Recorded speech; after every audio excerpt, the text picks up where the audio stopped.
Episode की starting होती है एक फ्लैश फॉरवर्ड से, यानी पहले हम फ्यूचर की एक छोटी सी कहानी देखते हैं। एक छोटा सा घर दिखता है, थोड़ा बिखरा पड़ा है लेकिन घर जैसा है। 15 साल की लड़की आशा ताकुमी किचन में खाना बना रही है। वो हल्के हल्के गाना गा रही है, आवाज़ थोड़ी कच्ची लेकिन बहुत प्यारी और खुश लगने वाली। वो सोनारे जैसा कोई गाना गुनगुना रही है और उसके चेहरे पर हल्की मुस्कान है। पास वाले कमरे में उसकी मौसी माकियो कोडाई, जो कि 35 साल की है, टाइपराइटर या फिर कंप्यूटर पर टाइप कर रही है। वो किताब लिख रही है। कमरा किताबों कागज़ों से भरा पड़ा है। सब कुछ वहाँ पर बिखरा हुआ है लेकिन आरामदायक लगता है, लेकिन वो कंफर्टेबल लगता है। दरवाज़ा खुला है, दोनों एक दूसरे को देख सकती हैं। आशा अचानक रुक जाती है, सोचती है शायद मैं गाना गाकर मौसी को डिस्टर्ब कर रही हूँ। वो शर्मिंदा होकर माफ़ी मांगने लगती है। सॉरी मौसी, मैं चुप हो जाती हूँ। लेकिन माकियो बिना सिर उठाए बहुत कैजुअल तरीके से कहती है, नहीं नहीं, जारी रखो। उन्होंने पूछा, वैसे कोई जस्टिन बेबियर का गाना गा सकती हो क्या? आशा एकदम चौंक जाती है। वो सोचती है ये क्या बोल रही हैं, लेकिन माकियो इतने कॉन्फिडेंस से कहती है जैसे ये सब नॉर्मल बात हो। आशा हंस पड़ती है या थोड़ा कंफ्यूज होकर फिर से गाना गाना शुरू कर देती है। फिर सीन थोड़ा आगे जाता है। रात हो जाती है। आशा बिस्तर पर लेटी है, उसको नींद नहीं आ रही। वो माकियो को देखती है, मौसी अभी भी काम कर रही है, उसके कमरे की लाइट जल रही है। आशा सोचती है ये घर, ये मौसी, सब कुछ अजीब लेकिन अच्छा लग रहा है। इसके बाद हम हॉस्पिटल के बाहर एक शांत ठंडे माहौल में पहुंचते हैं। आशा ताकुमी वहां खड़ी है, उसका चेहरा पूरी तरह खाली, आंखें लाल, लेकिन वो रो नहीं रही। वो अभी अभी अपने मम्मी पापा के एक्सीडेंट की खबर सुन चुकी है। दोनों की मौत हो चुकी है।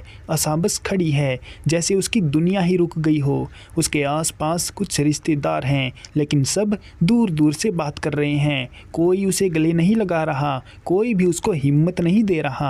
वो लोग बस आपस में ही बातें कर रहे हैं, कह रहे हैं अब इसका क्या करेंगे, कौन लेगा इसकी जिम्मेदारी को, कौन संभालेगा, हम तो नहीं संभाल सकते। फिर माकियो कोदाई वहाँ पहुँचती है, जो कि उसकी मौसी होती है। माकियो के बाल बिखरे हुए, चश्मा लगाए, उसका चेहरा थका हुआ। वह अपनी बड़ी बहन, जो कि आशा की मम्मी थी, उससे सालों से नहीं मिली थी। उनके बीच पुराने झगड़े थे, उनका रिश्ता टूटा हुआ था।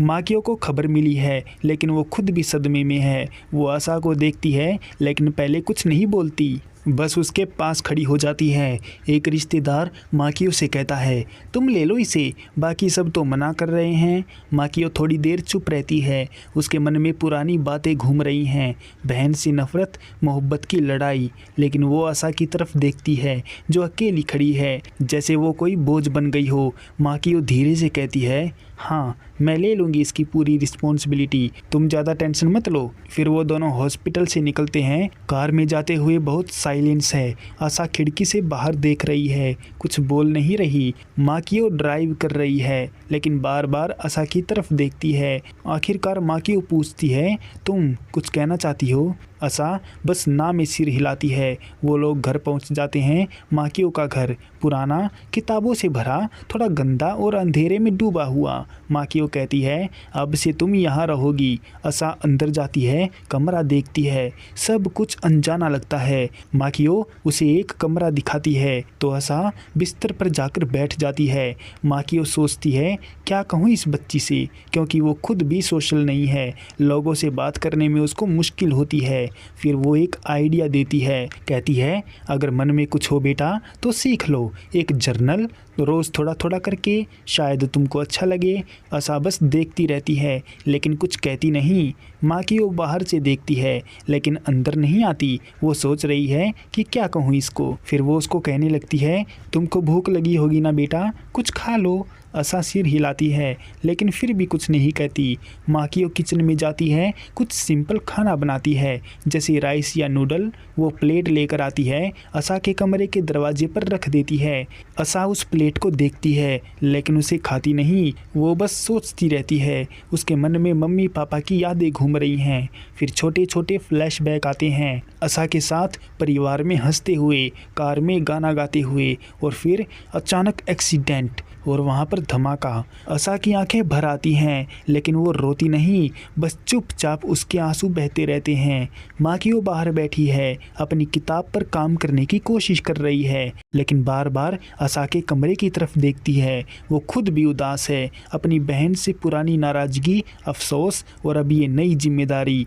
वो धीरे से खुद से बात करती है अपने मन ही मन कि मैं इसे कैसे संभालूंगी, मुझे तो खुद अकेले रहने की आदत है। फिर रात हो जाती है। आशा अपने नए कमरे में अकेली है।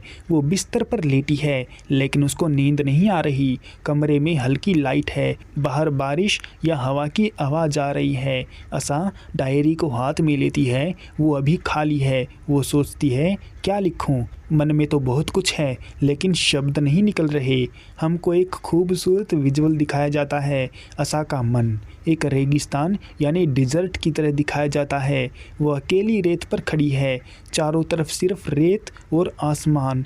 ये मोटा फेर है उसके अंदर चल रहे दुख का, जैसे वो सूखे रेगिस्तान में खो गई हो। वहाँ पानी नहीं है, कोई अपना नहीं है। ये सीन बहुत सुंदर तो है लेकिन बहुत ही ज़्यादा सैड है। माकियो अपने कमरे में है, वो टाइपराइटर पर काम करने की कोशिश कर रही है लेकिन फोकस नहीं हो रहा। वो बार बार सांस लेती है, थक जाती है। वो अपनी बहन की पुरानी यादें सोचती है कि वो कैसे उससे झगड़े किया करती थी, नाराज होती थी, लेकिन अब उसको इसका अफसोस भी है क्योंकि उसकी बहन जा चुकी है। माकियो उठती है, आशा के कमरे की तरफ जाती है।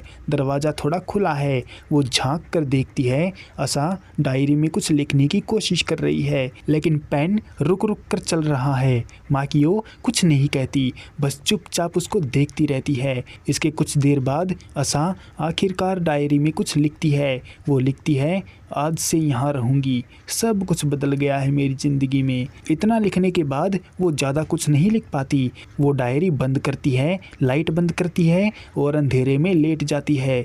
उसके आंसू आते हैं लेकिन वो चुपचाप वहाँ पर पड़ी रहती है। लास्ट में एपिसोड क्लोज होता है एक सुंदर विजुअल से। आशा का रेगिस्तान वाला सीन फिर से आता है लेकिन अब रेत पर हल्की सी हरी घास उग रही है और दूर कोई इमेज दिख रही है। ये दिखाता है कि उसकी ज़िंदगी में धीरे धीरे कुछ बदलाव आ रहा है।